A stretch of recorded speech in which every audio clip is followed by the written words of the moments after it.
अस्सलाम वालेकुम और आज मैं आपको यूफ्रेजेस्ट कैप्सूल के मुतालिक बताता हूँ जो 100 और 200 मिलीग्राम की स्ट्रेंथ में अवेलेबल है। ये सिंथेटिक प्रोजेस्टेरॉन हार्मोन है, स्पेशली इन खवातीन के लिए जो शादीशुदा है और इनमें हार्मोनल इम्बैलेंस होने की वजह से मुख्तलिफ मसाइल पैदा होती है, स्पेशली मिसकैरेज होती है, प्रीमेच्योर एबॉर्शन होती है, इसकी प्रेगनेंसी सेफ नहीं है। तो इस मेडिसिन के इस्तेमाल से जो मिसकैरेज है, प्रीमेच्योर एबॉर्शन है, हमल ज़ाया होने की जो चांसेस है वो कम कर देती है और प्रेगनेंसी को महफूज बना देती है ये मेडिसिन। आज मैं आपको इस प्रोजेस्टेरॉन कैप्सूल पर यानी यू प्रोजेस्ट कैप्सूल पर कंप्लीट रिव्यू दूंगा, इसकी यूजेस, साइड इफेक्ट और तरीके इस्तेमाल। लेकिन इससे पहले अगर आप हमारे चैनल पर नए हैं तो सबसे पहले इस चैनल को सब्सक्राइब करें। अगर इस टेबलेट की यूजेस को देखा जाए तो ये गायनेकोलॉजिकल डिसऑर्डर में दिया जाता है। जो ख्वातीन में जो हार्मोनल इम्बैलेंस होने की वजह से जो मसाइल पैदा होती है, इन मसाइल के हल के लिए, इन हार्मोन की लेवल को मेंटेन करने के लिए जो प्रोजेस्टेरॉन हार्मोन है इनको मेंटेन करने के लिए दिया जाता है। यह मेडिकेशन प्रेगनेंसी स्टेबलाइजेशन के लिए दिया जाता है। जब प्रेगनेंसी स्टेबल नहीं है तो ये मेडिसिन प्रेगनेंसी को स्टेबलाइज कर देती है। ये मेडिसिन फ्री मेच्योर जो एबॉर्शन होती है, मिसकैरेज होती है, हमल जो ज़ाया होती है, बेबी जब प्रेगनेंसी शुरू हो जाती है तो फर्स्ट ट्राइमेस्टर में ज़ाया हो जाती है। तो इनका रिस्क को कम करने के लिए, प्रीमेच्योर जो एबॉर्शन होती है, मिसकैरेज होती है, इन रिस्क को कम करने के लिए, प्रेगनेंसी को महफूज बनाने के लिए ये मेडिसिन दिया जाता है। प्रीमेच्योर जो डिलीवरी होती है इनकी ट्रीटमेंट में भी इस मेडिसिन को दिया जाता है।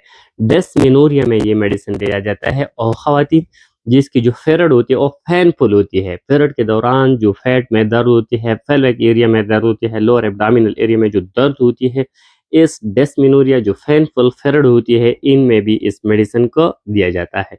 और ख़वातीन जिसकी फेरड इर्रेगुलर है, जो मेंस्ट्रुअल साइकिल है वो इर्रेगुलर है और पेनफुल पीरियड होती है, हैवी पीरियड होती है, हार्मोनल इम्बैलेंस होने की वजह से, तो इस इम्बैलेंस होने जो इर्रेगुलरिटी है, इम्बैलेंस है इन हार्मोन की, इनको मेंटेन करने के लिए, पीरियड को रेगुलाइज करने के लिए, मेंटेन करने के लिए, टाइम पर आने के लिए, पीरियड के दौरान जो दर्द होती है इनको ख़त्म करने के लिए, वेजाइनल ब्लीडिंग जो हैवी ब्लीडिंग होती है, बहुत ज़्यादा ब्लीडिंग होती है, ब्लड लॉस होती है, इनको मेंटेन करने के लिए दिया जाता है। ये मेडिसिन एमेनोरिया में भी इस्तेमाल किया जाता है। एमेनोरिया भी एक ऐसा कंडीशन होती है जिसमें जो पीरियड है वो बंद हो जाती है।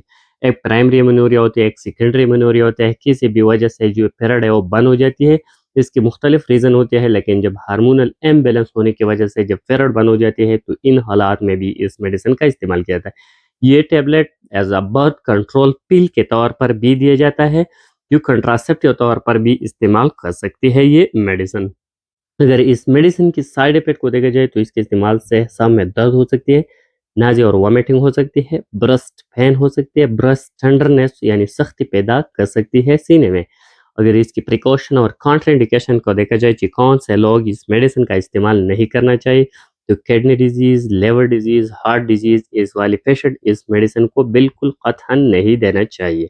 अगर इसकी डोज़ और तरीका इस्तेमाल को देखा जाए तो ये प्रेगनेंसी फर्स्ट ट्राइमेस्टर से स्टार्ट करना होगा, 3 से 5 मंथ तक आप इसको 1 टैबलेट रोज़ाना इस्तेमाल करना होगा। लेकिन ये बात नोट करना होगा, जो भी मेडिसिन आप इस्तेमाल कर रही है, स्पेशल ये मेडिसिन, हार्मोनल मेडिसिन, अपने डॉक्टर से सलाह-मशवरा करके बाद में मेडिसिन का इस्तेमाल करें। सेल्फ प्रिस्क्रिप्शन मेडिसिन का बिल्कुल कतई नहीं करना चाहिए। Thank you for watching.